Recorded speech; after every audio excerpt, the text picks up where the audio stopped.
The natural progression of TPR is teaching props.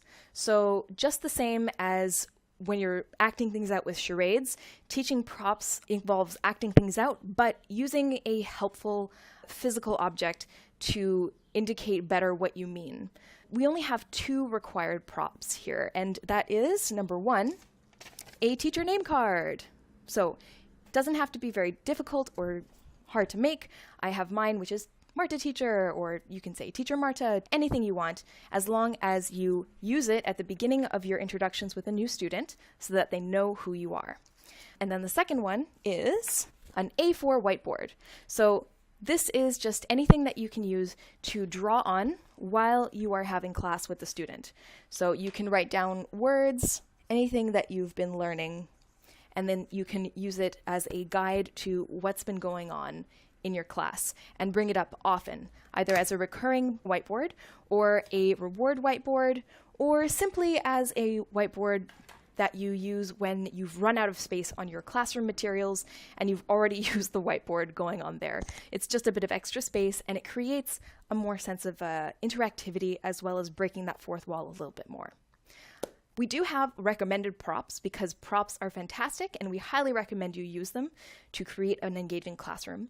So these can be anything from toys, you have stickers. I have millions of stickers that I use with my kids.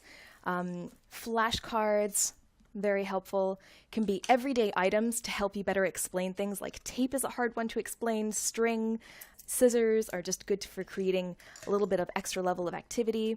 And you're going to be doing a bunch of EC classes in the beginning that involve either the weather or different jobs that you can do.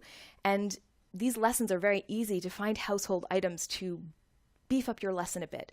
So if you're doing a lesson about the weather, just grab a scarf and get a hat, maybe some sunglasses, and it helps indicate the weather a bit more, and it gives an opportunity for students to involve themselves as well, which is what I'm going to talk about in this slide here, using props effectively.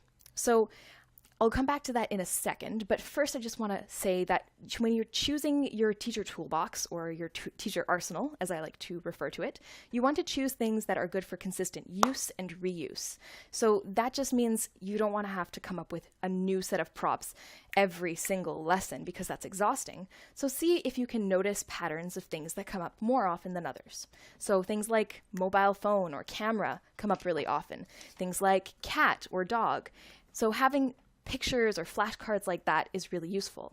Or having an action figure that you can indicate different parts of the body, like knee or elbow, or, I mean, he doesn't really have a neck, but you could explain what that means using an extra prop, and then have the student indicate where their neck is. So things like that are really helpful when you're creating your consistent toolbox with easy grabbable things at all times. And then, just like TPR, consistency is also valuable. So you have a little bit of extra leeway because it's not quite a kinetic vocabulary as a visual vocabulary, but it still helps with things like routine building. It's very motivational. It helps with things like rapport building because it gives a sense of participation. And here I'm going to talk about what I mentioned before with if you're having a lesson about sunglasses and the weather and you have a pair of sunglasses or a hat, then you can ask the student, do you also have one? Or do you also have a pair of sunglasses? And then they'll be like, yes, teacher. And you can be like, okay, go get it real fast. And they'll come and bring it to class. And it just really helps them feel like they can also contribute to the lesson and make it more fun as well and show you something.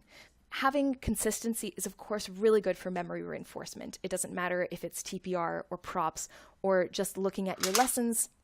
Doing things over and over again is very useful for helping them remember stuff. So if you have a flashcard and you have the word be, you can just bring this up every time, or you can cover it to help them remember and then reveal as it goes. So little things like that will go a long way.